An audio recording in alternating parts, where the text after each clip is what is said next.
Part 12 Suleman दादा। सुलेमान दादा की लंबी सफेद चमकती रोबीली दाढ़ी में अपनी नन्ही उंगलियों को घुसाते हुए मैंने पूछा, आपका अल्लाह क्या पश्चिम में रहता है? उनकी चौड़ी उभरी पेशानी पर एक प्रसन्नता की झलक और दाढ़ी मूछ की सघनता में दबे पतले होठों पर मुस्कान दौड़ गई। अपनी दाहिनी हथेली से मेरे सिर को सहलाते हुए वे बोले, नहीं बेटा, अल्लाह तो सब ओर है। अच्छा, फिर आप पश्चिम की तरफ मुंह करके ही नमाज क्यों पढ़ते हैं? पश्चिम के मुल्क में अल्लाह के रसूल आए थे। जहां से रसूल आए थे, हम उन्हीं तीर्थों की ओर मुंह करके अल्लाह को याद करते हैं।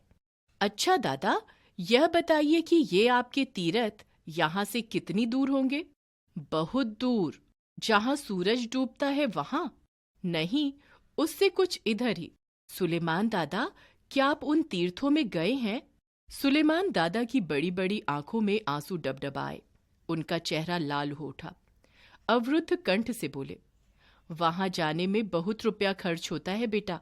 मैं गरीब ठहराना, इस बुढ़ापे में भी इतनी मेहनत कर रहा हूं कि 4 पैसे बचा सकूं और जियारत कराऊं। आंसुओं से डबडबाई उनकी आंखों को देखकर मेरा बचपन का दिल भी भर आया।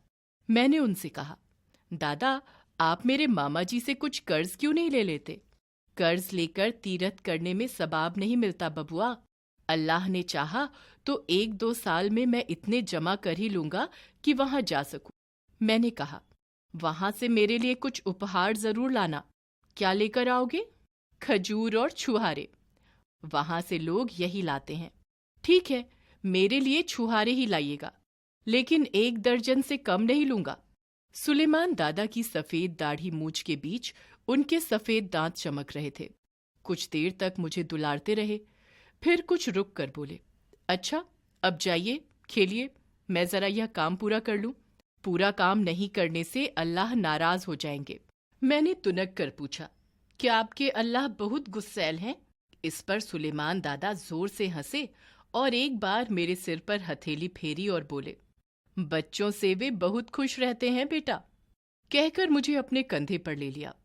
मुझे लेते हुए दीवार के नजदीक आए, वहां उतार दिया और झट अपनी दीवार पर काम करने लगे। सुलेमान दादा एक अच्छे मिस्त्री समझे जाते थे। जब जब घर की दीवारों पर कुछ मरम्मत की जरूरत होती है, उन्हें बुला लिया जाता है। आते हैं, 5-7 रोज यहीं रहते हैं, काम खत्म करके चले जाते हैं। इनका बदन लंबा चौड़ा तगड़ा है। चौड़ी पेशानी, बड़ी घनी भवें, आंखों के कोनों में कुछ लाली, पुतलियों में कुछ नीलेपन की झलक, नाक असाधारण ढंग से नुकीली, दाढ़ी सघन, इतनी लंबी कि छाती तक पहुंच जाए। वह छाती जो बुढ़ापे में भी फैली फूली हुई। सिर पर हमेशा ही एक दुपलिया टोपी पहने होते और बदन में नीम आस्तीन, कमर में धोती, पैर में चमड़े का जूता। चेहरे से नूर टपकता, मुंह से शहद झरता। बचपन में मुझे सबसे अधिक भाती उनकी वह सफेद दाढ़ी। नमाज के वक्त धारीदार लुंगी और शरीर पर घुटने तक का सादा कुर्ता पहनकर, दोनों हाथ छाती से जरा ऊपर उठाकर, आधी आंखें मूंद कर जब वे मंत्र सा पढ़ने लगते, मैं मुग्ध होकर उन्हें देखता रह जाता। मुझे ऐसा लगता मानो सचमुच उनके अल्लाह वहां आ गए हैं। दादा की झपकती आंखें उन्हें देख रही हैं और ये होठों होठों की बातें उन्हीं से हो रही हैं। एक दिन बचपने में मैंने उनसे पूछ भी लिया, सुलेमान दादा, आपने कभी अल्लाह को देखा है? यह क्या कह रहे हो बबुआ? इंसान इन आंखों से अल्लाह को नहीं देख सकता। मुझे धोखा मत दीजिए दादा, मैं सब देखता हूँ। आप रोज आधी आंखों से उन्हें देखते हैं, बुदबुदाते हुए उनसे बातें करते हैं। मैं उनसे बातें कर सकूं, ऐसी मेरी तकदीर कहाँ। उनसे केवल रसूल की बातें होती थीं बबुआ। ये बातें कुरान में लिखी हैं। अच्छा दादा, क्या आपके रसूल साहब की भी दाढ़ी थी? हाँ हाँ थी, बड़ी खूबसूरत, लंबी और सुनहली। अब भी उनकी दाढ़ी के कुछ बाल मक्का में रखे हैं। हम अपने तीरथ में उन बालों के भी दर्शन करते हैं। बड़े होने पर जब मुझे दाढ़ी उगेगी तो मैं भी दाढ़ी बढ़ाऊंगा दादा, खूब लंबी दाढ़ी। सुलेमान बाबा ने मुझे उठाया और अपनी गोद में लिया, फिर कंधे पर चढ़ाकर इधर उधर घुमाने लगे। तरह तरह के किस्से कहानियां कहीं। मेरा मन बहलाकर वे फिर अपने काम में लग गए। मुझे मालूम होता था, काम और अल्लाह, यही दो चीजें संसार में उनके लिए सबसे प्यारी हैं। काम करते हुए अल्लाह को नहीं भूलते थे और अल्लाह से फुर्सत पाकर झट काम में जुट जाते थे।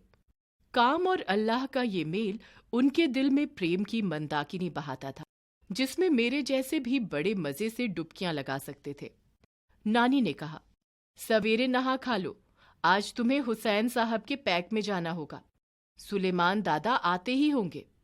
माँ ने ना जाने कितने देवताओं की मनौती के बाद मुझे प्राप्त किया था। उसमें एक हुसैन साहब भी थे। 9 साल की उम्र तक, जब तक जनेऊ नहीं हो गया। मुहर्रम के दिन मुसलमान बच्चों की तरह मुझे भी ताजिए के चारों ओर रंगीन छड़ी लेकर कूदना पड़ा और गले में गंडे पहनने पड़े। मुहर्रम उन दिनों मेरे लिए कितनी खुशी का दिन था। नए कपड़े पहनता, उछलता कूदता, नए नए चेहरे और तरह तरह के खेल देखता। धूम धड़ाकों में किस तरह 4 पहर गुजर जाते पता ही नहीं चलता था। इस मुहर्रम के पीछे जो रोमांचकारी, हृदय को पिघलाने वाली, करुणा रस से भरी घटना छिपी है, उन दिनों उसकी खबर मुझे भी कहाँ थी। खैर, मैं नहा धोकर पहन ओढ़कर इंतजार ही कर रहा था कि सुलेमान दादा पहुंच गए। मुझे कंधे पर ले लिया और अपने गांव में ले गए। उनका घर क्या था, बच्चों का अखाड़ा बना हुआ था। पोते पोतियों, नाती नातिनों की भरमार थी उनके घर में। मेरे उम्र के बहुत से बच्चे सभी रंगीन कपड़ों से सजे धजे मानो मेरा ही इंतजार कर रहे थे। जब पहुंचा, सुलेमान दादा की बूढ़ी बीवी ने मेरे गले में एक बद्धी डाल दी, कमर में घंटी बांध दी और हाथ में 2 लाल छड़ियां दे दी। उन बच्चों के साथ मुझे लिए करबला की ओर चली। दिन भर उछला कूदा, तमाशे देखे, मिठाइयाँ उड़ाई और शाम को फिर सुलेमान दादा के कंधे पर घर पहुंच गया। कभी ऐसा नहीं हुआ कि ईद बकरीद को सुलेमान दादा हमें भूल जाएं और होली दिवाली को हम उन्हें। होली के दिन नानी अपने हाथों से पुए खीर परोस कर सुलेमान दादा को खिलाती और तब मैं ही अपने हाथों में अबीर लेकर उनकी दाढ़ी में मलता। एक बार उनकी दाढ़ी रंगीन बन गई थी। मुझे पुरानी बात याद आ गई। मैंने कहा, सुलेमान दादा, रसूल की दाढ़ी भी तो ऐसी ही रंगीन रही होगी। उस पर अल्लाह ने ही रंग दे रखा था बेटा। अल्लाह की उन पर खास मेहरबानी थी। उनके जैसी किस्मत हम मामूली इंसानों की कहाँ। ऐसा कहकर झट आंखें मूंद कर धीरे धीरे कुछ बुदबुदाने लगे, जैसे ध्यान में उन्हें देख रहे हों। इधर मैं भी कुछ बड़ा हुआ, उधर दादा भी आखिर हज कर ही आए। मैं बड़ा हो गया था, लेकिन उन्हें छुआरे की बात नहीं भूली थी। जब मैं छुट्टी में शहर के स्कूल से लौटा, दादा अनमोल सौगात लेकर पहुंचे। इधर उनके घर की हालत भी अच्छी हो चली थी। दादा के पुण्य और लायक बेटों की मेहनत ने काफी पैसे इकट्ठे कर लिए थे, लेकिन उनमें वही विनम्रता और सज्जनता थी। मिलने पर पहले की तरह ही शिष्टाचार निभाया, फिर छुहारे निकालकर मेरे हाथ पर रख दिए। बेटा, यह आपके लिए खास अरब से लाया हूं, याद है ना, आपने इसकी फरमाइश की थी। उनके चेहरे से मानो खुशी टपक रही थी।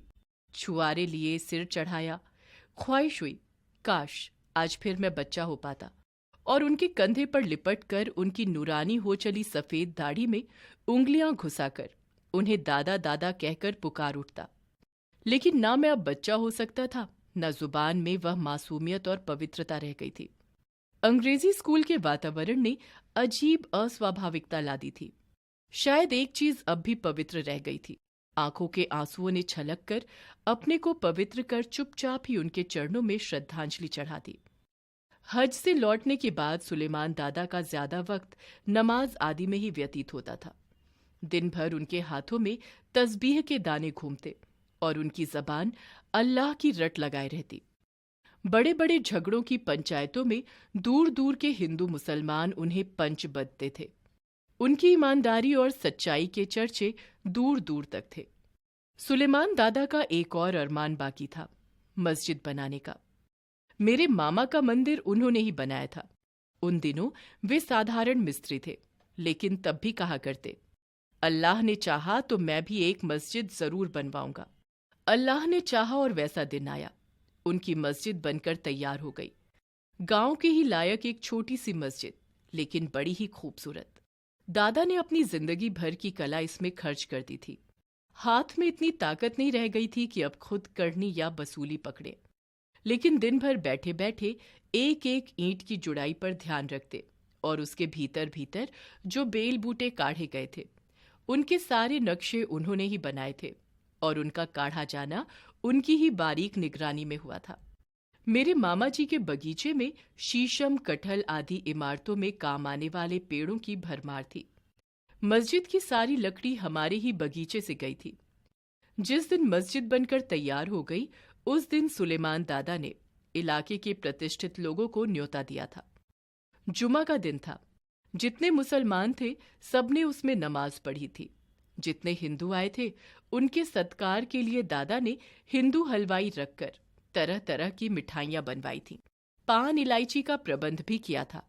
आज भी लोग उस मस्जिद के उद्घाटन के दिन को याद किया करते हैं। राम वृक्ष बेनीपुरी।